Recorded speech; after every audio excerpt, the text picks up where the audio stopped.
মানুষ আর ফুল দুইটা দূর থেকেই সুন্দর। কেন বললাম? ফুল যত সুন্দরই হোক, হাতে নিবেন ওই শুকিয়ে যায়। আর মানুষ স্বার্থ শেষ হইলে আপনাকে ভুলে যায়। তাই মানুষ দূর থেকে সুন্দর লাগে, কাছের দিকে যখন টানবেন, কাছে থেকে ভালোবাসবেন, তাইলে আপনার বুকের পাজারা এসে লাথি মারবে।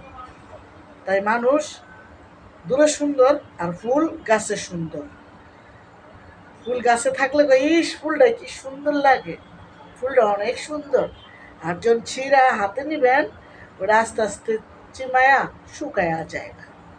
আর মানুষ আপনি যত বেশি অপমান ভালোবাসবেন, যত বেশি বেশি ভালোবাসবেন, ততই আপনার বুকের পাঁজরটার মধ্যে চাইয়া লাথি মেরা দিব।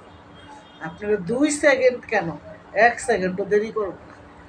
মানুষ দেখতে দুঃখতেই সুন্দর, বান্দরের মতন নাচে, এটাই ভালো। গান দেখবেন, নাচ দেখবেন, কিন্তু এগুলারে ভালোবাসবেন না। দূর থেকে বান্দরের মতো নাচাইবেন।